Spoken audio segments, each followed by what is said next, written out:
Saking takutnya sama Allah, suatu saat iblis ini datangi Nabi Musa. Ya Musa, ya kalim Allah, saya ini makhluk. Saya takutnya sama Allah luar biasa. Tolong rayukan Allah supaya nerima tobat saya. Karena Musa kekasihnya, ya Allah, iblis punya ingin tobat. Tolong dikasih hak tobat. Kata Allah, oke, dia bisa tobat. Semenang Nabi Musa karena ada cara untuk iblis menjadi tobat. Dikasih tahu sama Nabi Musa. Alhamdulillah kamu diterima tobatnya.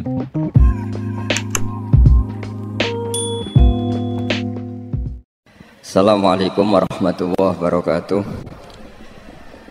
Bismillahirrahmanirrahim. Nahmaduka ya ghafuru ya syakuru. Masalli wa sallim barik ala sayyidina maulana Muhammadin wa ala alihi wa sahbihi asma'in nama ba'du.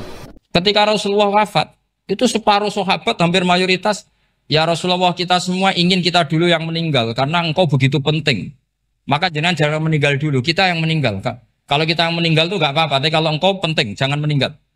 Tapi ada saja sahabat, tidak seperti itu. Saya suka Rasulullah meninggal dulu. Alasannya masuk akal. Biar Allah menyaksikan saya kama usaddikuhu hayyan usaddikuhu maitan. Allah biar menyaksikan saya iman kepada Nabi ketika masih hidup. Dan saya buktikan setelah mati pun, setelah meninggal pun, setelah wafat pun, iman. Jadi ternyata baisnya itu supaya orang tahu bahwa iman kita kepada Nabi itu iman yang super. Jika ketika beliau sugeng ya kita iman, setelah wafat juga kita iman. Kai usaddikuhu maitan kama usaddikuhu hayyan. Supaya saya mentasdikkan beliau setelah meninggal sebagaimana kita mentasdikkan beliau saat masih hidup. Dan ternyata Allah ridho dengan perkataan sahabat itu. Kenapa Allah ridho? Karena menjadi pelajaran bagi orang-orang yang ditakdir gak menangi Rasulullah SAW. Tetap mereka ini. Jangan kayak setan. Setan itu kurang ajar betul oleh iblis itu. Masyhur itu. Iblis itu nangis-nangis neng Nabi Musa. Iblis itu takutnya sama Allah itu luar biasa. Sampean kalah. Iblis itu setiap ketemu malaikat karena dia ngerti alam gaib, mesti apa itu? Kama sali syaitani idh qala lil insani kfur falamma kafara qala inni bari'um minka inni akhafu wa rabbal alamin. Jadi setan iblis itu paling sering bilang inni akhafu wa rabbal alamin karena iblis itu tahu surga, tahu neraka, tahu kekuasaannya Allah. Jadi takutnya sama Allah luar biasa.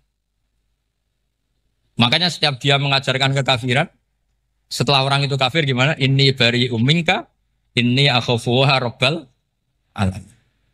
Saking takutnya sama Allah, suatu saat iblis ini datangi Nabi Musa. Karena tahu Nabi Musa itu kalimullah. Orang yang bisa komunikasi langsung dengan Allah. Ya Musa, ya kalim Allah, saya ini makhluk. Saya takutnya sama Allah luar biasa. Tolong rayukan Allah supaya nerima tobat saya. Karena dirayu terus lama-lama Nabi Musa bilang, oke, tak rayukan Allah. Sama Allah.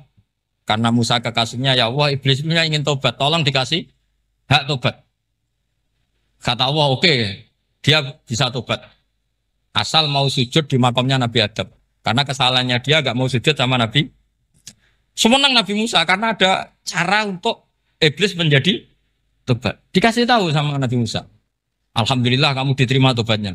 Syaratnya apa? Sujud ke kuburannya Nabi Adam. Wah, iblis ya tahu aslinya terus. Asjuduhu maitan wa qatla asjuduhu hayyan. Zaman urip aku ora gelem, mbok nek wis mati. Oh, dasar setan itu. Zaman urip ya aku ora gelem wis mati mbok kon sujud. Kumat maksudnya terus ya sudah terus sampai sekarang akhirnya. Kalau sekarang sudah tidak mungkin lagi karena nggak ada Nabi Musa. Jadi ijtihadnya sahabat melihat wafatnya Rasulullah itu beda-beda dan ternyata semuanya diridhoni Allah. Karena ternyata yang suka Nabi wafat dulu adalah ingin supaya umat Islam tetap mencintai beliau.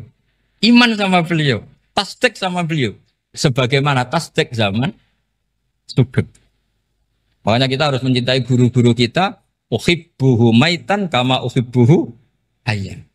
Saya sampai sekarang itu ya merasa Mbah Mun itu tidak meninggal. Saya masih merasa kalau bapak saya tidak meninggal karena kita mencintai beliau-beliau ketika hidup dan ketika wafat itu sah.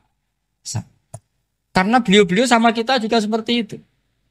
Rasulullah itu ketika mendekati wafat, ya bahasa halusnya intaqala ila rafiqil a'la. Itu Nabi kalau ngedikan tuh rileks sekali. Hayati khairun lakum wa wafati khairun lakum. Cung aku nak urip ku ya apik. Engko nak aku wis kapundhut ya apik. Fa amma hayati fali asunna lakum as-sunan. Sebagian riwayat fa innakum tuhadditsuna anni wa uhadditsu ankum. Kalau saya masih hidup, saya bisa mengajarkan kamu sunnah, mengajarkan kamu tradisi-tradisi yang benar. Dan ketika aku mati, ketika aku sudah wafat, maka saya jejer Allah, kata Nabi. Saya berdampingan dengan Allah, maksudnya dekat Allah. Tentu bila kaifin walan hisab. Terus sudah fa inna amalakum, amal-amal kamu diperlihatkan ke saya. Berhubung saya sudah dekat Allah, kalau amal kamu baik, saya muji Allah. Kalau amal kamu buruk, saya langsung mintakan ampun kepada Allah. Jadi Nabi rileks sekali. Artinya saya hidup bagus karena bisa mengajarkan kamu as-sunan wa syara'i'. Kalau saya wafat karena saya dekat Allah. Kalau kamu baik, saya muji Allah. Kalau kamu buruk, saya mintakan ampun kepada. Guru-guru kita juga seperti itu. Justru setelah wafat, beliau-beliau punya kesempatan dekat sama Allah, dekat sama al-malail a'la, sehingga mendoakan apa?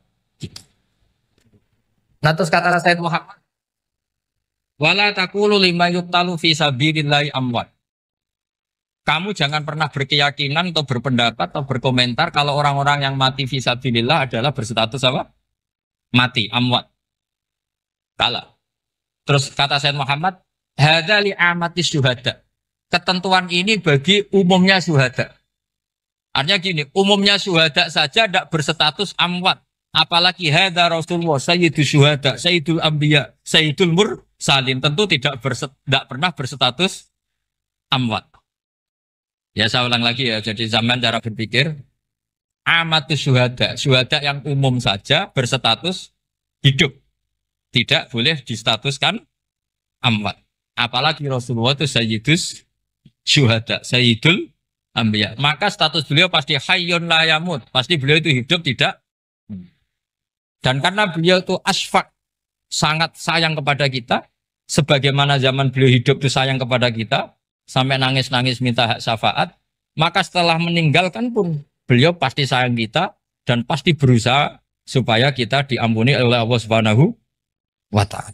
Sehingga ada sahabat yang tadi berpendapat, kalau saya nggak masalah Nabi wafat dulu, supaya Allah menyaksikan saya usaddiquhu maitan kama usaddiquhu hayyan.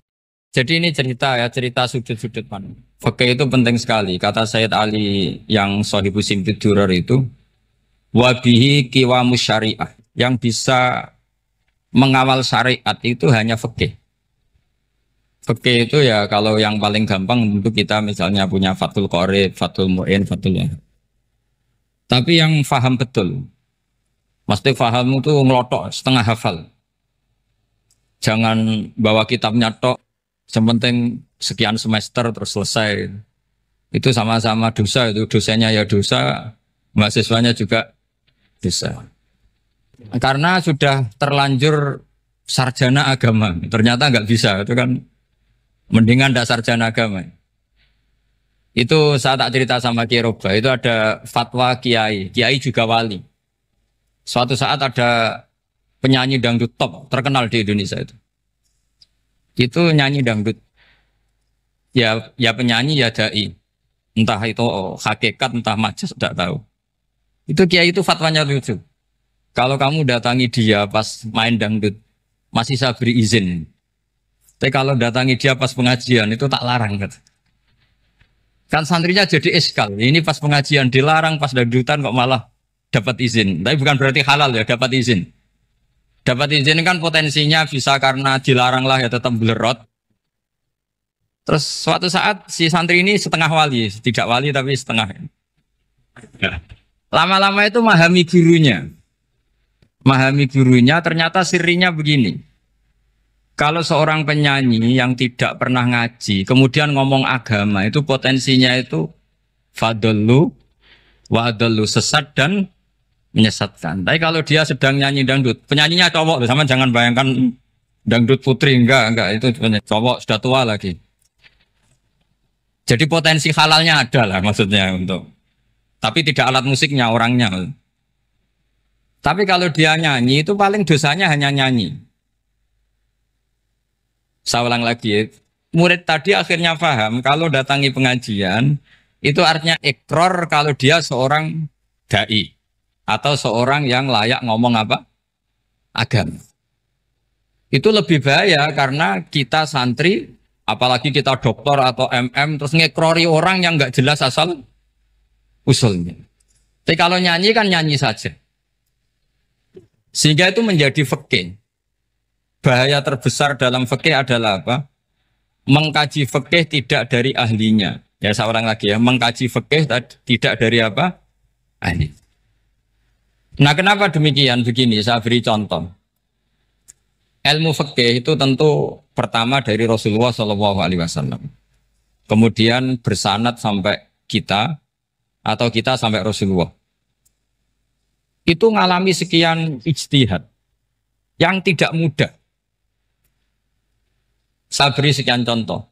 Dulu Imam Syafi'i itu sukanya sama guru yang miskin, ya karena rata-rata santri juga miskin. Jadi mesti ngidolakan guru yang miskin, karena sesama miskinnya harus berkoalisi. Tapi akhirnya gurunya Imam Syafi'i itu miskin sekali. Namanya Muslim bin Khalid Az-Zanji itu miskin. Sufyan As-Tsauri miskin. Sufyan bin Uyainah miskin. Setelah ngaji di Medina itu Imam Malik itu kaya. Pas itu Imam Malik sudah kaya. Setiap ketemu Imam Syafi'i dikasih uang. Sampai ketika Imam Malik itu bilang, kamu sudah alim. Ilmu saya sudah habis. Kamu ngaji sama yang lain. Sama siapa? Kata Imam Malik, orang yang sealim saya sudah meninggal. Namanya Abu Hanifah. Tapi dia punya murid, namanya Muhammad bin Hasan Asy-Syaibani. Kamu ke sana. Terus Imam Malik datang ke Baqi. Dulu Baqi itu pasar rental, ya Grab lah kira-kira sekarang. Untuk mengumumkan siapa kafilah yang mau ke Irak. Kita ya Imam Malik dibayari sama Imam Malik. Ini yang antar ke Irak, ke Muhammad bin Hasan Asy-Syaibani. Imam Malik mulai ngeper. Guru saya yang miskin tidak pernah nyangoni. Guru-guru saya yang kaya sering nyangoni. Mulai memasalahkan kiai miskin gitu, kira-kira seperti itu mulai masalah. Setelah datang ke Irak di Muhammad bin Hasan Asy-Syaibani itu si Muhammad bin Hasan Asy-Syaibani itu kalau ngitung uang itu di meja tamu. Jadi punya emas lantaan, punya uang. Kira-kira kalau Indonesia punya rupiah, punya dolar, dihitung itu di ruang tamu. Kata Imam Syafi'i, saya dengan Imam Malik saja nggak seret, ini lebih kedonyan lagi kiai. Ngitung uang itu di ruang tamu. Terus akhirnya si Muhammad bin Hasan Asy-Syaibani ini ahlul usul, dia pakar usul. Kamu heran sama saya? Iya, kiai kok kedonyan. Dia ngomong gitu. Tapi kata Muhammad bin Hasan Asy-Syaibani, kalau kiai tidak boleh kaya, itu tak kayak wong fasik. Ben gue demenan, gue mabuk. Oh jangan, nanti dipakai maksiat. Penjenengan mawon kersane digetoat. Berarti kiai oleh sugih. Mun angsal-angsal. Semenjak itu jadi satu fikih bagi Imam Syafi'i. Ternyata kalau mengharamkan kiai sugih berarti membolehkan yang fasik sugih. Kalau yang fasik sugih bisa dipakai i'anah alal maksiyah. Semenjak itu mindset pikiran Imam Syafi'i rubah. Saking rubahnya sampai beliau berpendapat orang bisa beli Alphard, kok beli carry itu haram. Bisa jadi bupati kayak Pak Roba, jadi RT haram. Sokanya gitu. Bisa keren Kak Gus Bak kok jadi orang pendengar haram. Pokoknya haram terus. Karena dalil beliau al-Islam ya'lu wala yula alaih. Coba sampean ridho misalnya jadi orang Gresik dipimpin orang yang enggak sholat, ridho ndak? Ndak. Atau sholat tapi enggak bisa ngaji, ridho ndak? Ketika yang bisa ngaji berpotensi jadi buba, terus keterusan. Karena Imam Syafi'i keterusan, ya umatnya keterusan. Akhirnya orang-orang Syafi'i itu politikus rata-rata. Ya, makanya sama jangan kaget sama Baruba. Kakak saya wakil bupati dia. Putranya Mbah Mun ada yang wakil apa? Gubernur. Dulu Gus Wahid ya menteri agama. Itu asal usul dari perubahan fikih, mindset, cara berpikir Imam Syafi'i. Jadi dulu itu fikih ditemukan itu jelimet, ada perdebatan. Itu tidak hanya pada level ulama. Pada level Nabi pun ada perdebatan. Jadi jangan kira Nabi itu tidak debat, ya debat. Nabi itu asal seangkatan itu mesti debat, termasuk debat dengan malaikat. Jadi kalau perlu ya debat sama apa? Karena malaikat itu kan lugu itu gak iso mikir. Karena kalau malaikat iso mikir bisa jadi rektor. Nanti kasihan Pak Salam ini. Malaikat nggak boleh jadi rektor. Malaikat Israel itu nggak tahu etika. Jadi beliau ketika mau membunuh, mencabut nyawanya Ibrahim datang, ya Ibrahim saya ini disuruh nyabut nyawa kamu. Kata Ibrahim, wah kamu itu pasti salah. Kamu tahu saya siapa? Saya ini Khalilur Rahman, kekasih Allah. Masa kekasih membunuh yang dikasih? Ini nggak benar, logika itu nggak benar. Pasti kamu salah. Karena Israel itu tidak bisa debat. Ketika ditanya, hal ra'aita khalilan yumitu khalilah, masa kekasih membunuh yang dikasih? Saya ini Khalilur Rahman. Masa Allah mencintai saya kemudian membunuh saya, itu logika agak benar. Tidak keliru, kamu itu keliru. Israel akhirnya terbang lagi. Ya Allah, katanya logika saya ini salah.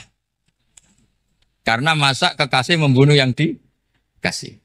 Karena Israel nggak pernah sekolah, nggak pernah sekolah. Nggak bisa dia jawab. Akhirnya diajarin Allah. Dah kamu bilang gini ke Ibrahim. Hal ra'aita khalilan yakrahu ayyalqa khalilah. Masa kekasih tidak siap ketemu yang dikasih. Dibalik logikanya. Akhirnya datang lagi ke Israel. Kata Allah begini. Masa jenengan kekasihnya tidak siap ketemu yang kau kasih. Oh ya oke mati gak apa-apa. Jadi ilmu itu ngalamin perdebatan. Jadi saya datang murni karena Kiai Mas Buhin, bukan karena MC. Itu dosa besar kalau saya datang karena MC. Karena saya punya kewajiban yang lebih besar. Jadi yang bisa mengalahkan adalah a'dzama minhu, yang super besar kira-kira. Karena jelas ada riwayat inna min abaril birri silatar rajuli ahla wuddi abi. Ya, inna min abaril birri silatar rajul ahla wuddi abi. Di antara kebaikan yang sangat baik adalah seseorang menyambung teman bapaknya. Padahal sampean kan nggak mungkin teman bapak saya. Teman saya aja nggak mungkin, nggak level apalagi bapak saya kan. Jadi malah mohal itu. Saya berkali-kali cerita di mana-mana cerita. Fikih itu harus dievaluasi. Karena ini masalah furu'iyah. Saya berkali-kali cerita di mana-mana cerita.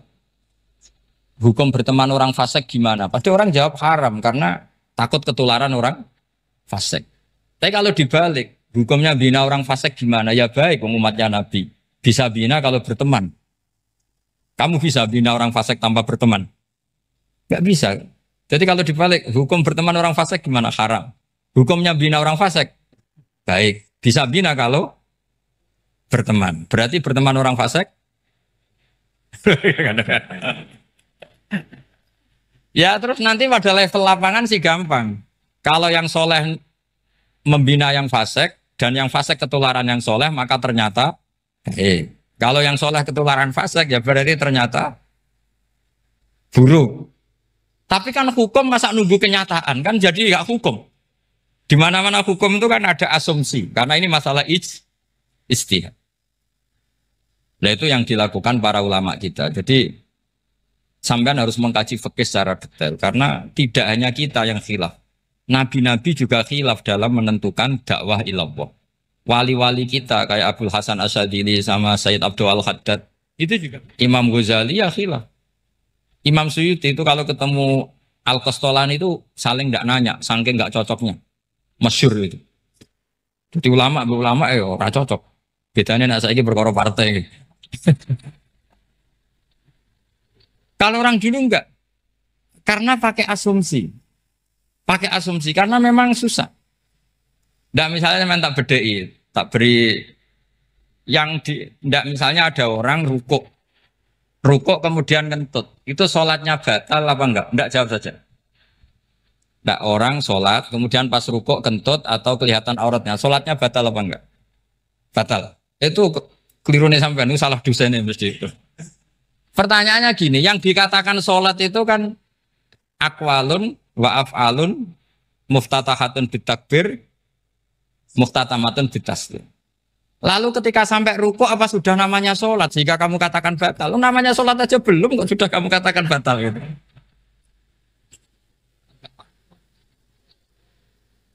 Iya kan? Jadi kalau aku mau sholat pas rukuk ngetut batal atau ora? Mestinya jawaban yang benar, ya ora sholat jadinya gitu. Karena kalau dikatakan sholat definisinya harus sampai salah. Tapi kan kita nggak mungkin ngomong seperti itu kan dianggap majnun. Padahal itu yang benar, yang punya kecerdasan. Nah makanya pertanyaannya, fikih itu ngikuti bahasa awam apa bahasa istilah? Kalau ngikuti bahasa awam ya kayak tadi, sholat kok pas rukuk kentut maka batal. Sebenarnya yang batal itu sholatnya apa rukuknya? Nah makanya terjadi perdebatan. Kalau yang pakar-pakar usuli itu salah istilah itu nggak mau. Saya ulang lagi, kalau pakar-pakar usuli itu salah istilah itu nggak mau. Terus misalnya tak beri contoh lagi. Kalau imam itu sudah salam pertama. Salam pertama itu yang rukun kan salam pertama. Berarti setelah salam pertama imam sudah keluar dari sholat apa belum? Yakin? Ya sudah. Sekarang sama tak bedain. Lalu makmum itu kesunatan langsung berdiri apa nunggu imam salam kedua? Enggak, jawab satu. Nunggu salam kedua kan? Dan itu kriminalnya sampai Anda seperti itu. Kriminalnya begini, berarti Anda bergantung sama orang yang sudah tidak sholat. Kata kamu setelah salam pertama dia sudah tidak sholat. Berarti kamu menginstruksikan makmum berhubungan dengan orang yang sudah tidak sholat. Karena sudah keluar dari sholat ketika salam pertama. Kalau kamu di debat gitu gimana jawabnya? Pusing kan? Berarti robtul makmum bisolatiman sing wis laisa fi sholatin. Berarti menggantungkan sholat sama orang yang sebetulnya sudah tidak sholat. Ada yang jawab, sebagian ulama fikih tetap disunatkan menunggu salam kedua. Karena salam kedua itu masih paket meskipun tidak rukun. Dia paketnya selesai. Tapi selalu pertanyaannya gini, lalu setelah salam pertama itu imam masih sholat gak? Sudah sama berani jawab toh? Nah ini pentingnya bodoh, gak mikir sebenarnya. Jadi makanya bodoh itu barokah karena gak mikir.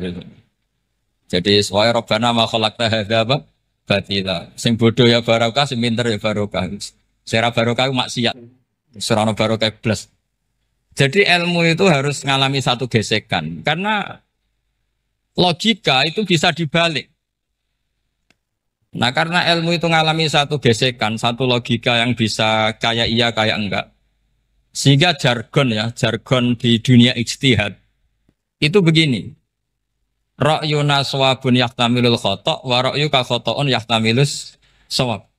Pendapat saya benar tapi mungkin salah. Tapi pendapat kamu taruhannya salah dulu tapi yang mungkin benar. Jadi mustahid kalau kata mustahid itu lucu. Ngomongnya itu ra'yuna shawabun yahtamilul khata'. Pendapat saya tarifnya benar dulu tapi yang mungkin salah. Kalau pendapat kamu salah tapi ya mungkin benar atau mungkin bisa salah ya tidak tahu pokoknya mungkin benar. Nah kenapa demikian? Begini, di luar masalah tauhid, saya ulang lagi di luar masalah tauhid itu tentu ada masalah-masalah yang sifatnya ijtihadiyah. Ya saya ulang lagi yang sifatnya apa? Ijtihadiyah. Dan ijtihadiyah ini nggak pernah selesai karena muqtadul hal, konteks kesejarahan maupun konteks kesempatan itu tidak sama. Dulu kiai-kiai itu ngaramkan dasi, ngaramkan celana karena yang celananan yang dasinan itu penjajah. Sehingga mantas sabah biqaumin bahwa apa? Minhu.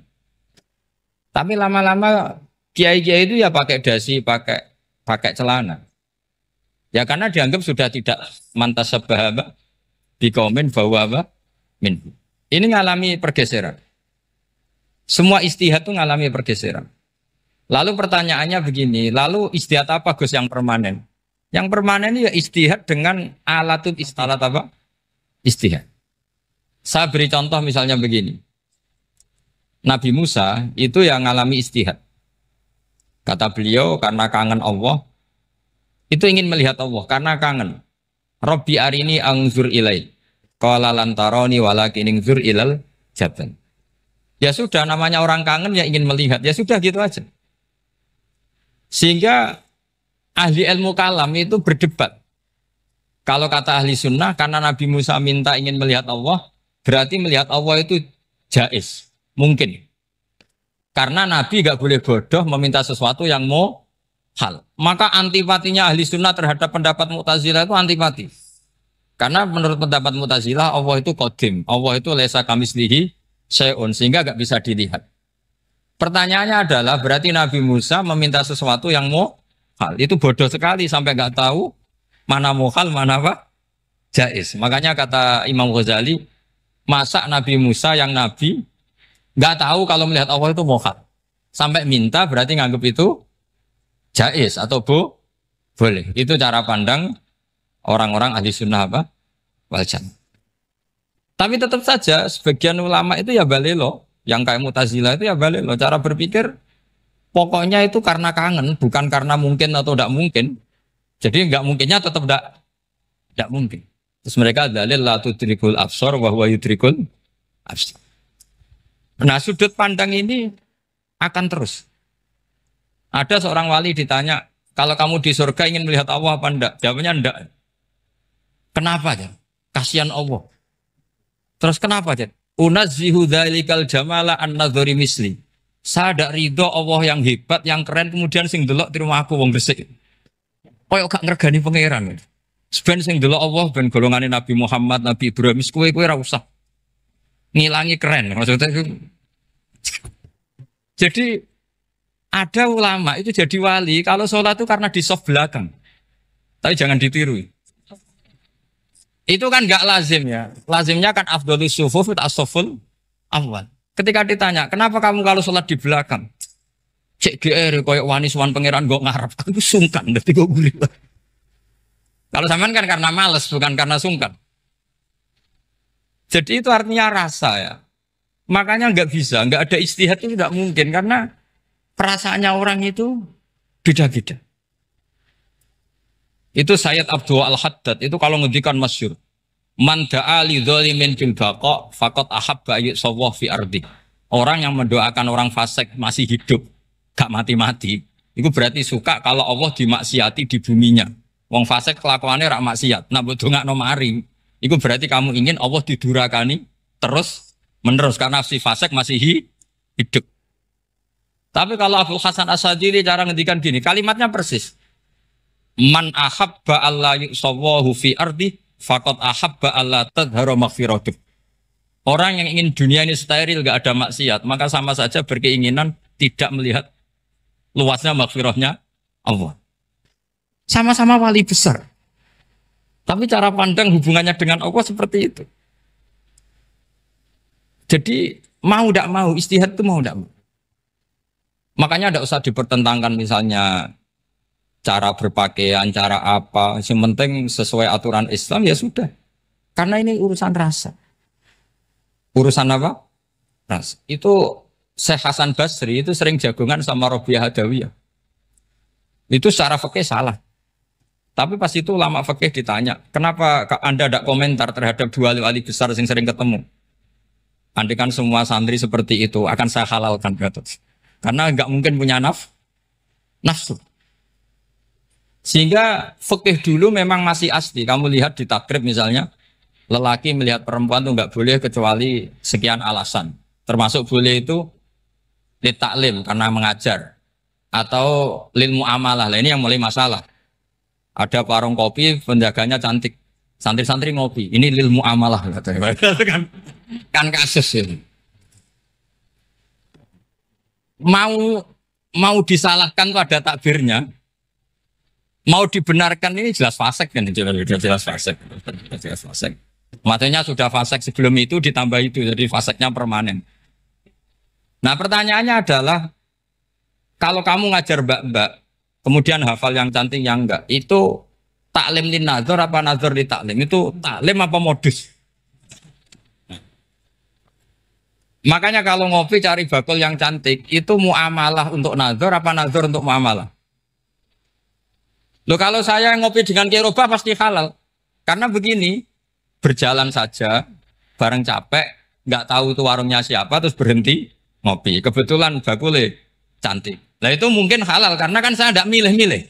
Ingin ngopi, kebetulan bakulnya cantik. Kalau kamu kan nggak apal daftarnya. Wah itu mesti haram itu, mesti haram itu. Karena berarti kan kamu menjadikan ngopi ini modus. Gue jagani nak takok pangeran. Lo kok nazar? Muamalah Gusti muamalah. Itu mesti modus. Maka fikih itu harus dikawal oleh tasawuf. Kalau ndak semua hukum fikih bisa diakalin. Makanya Imam Bukhari punya satu bab namanya Kitabul Khiyab. Bab mengkhilaf fikih. Beliau itu antinya sama Abu Hanifah itu luar biasa. Nggak ada ulama dibenci Imam Bukhari kayak Abu Hanifah. Masyhur itu. Untungnya beliau nggak menangi Abu Hanifah. Kalau menangi geger terus.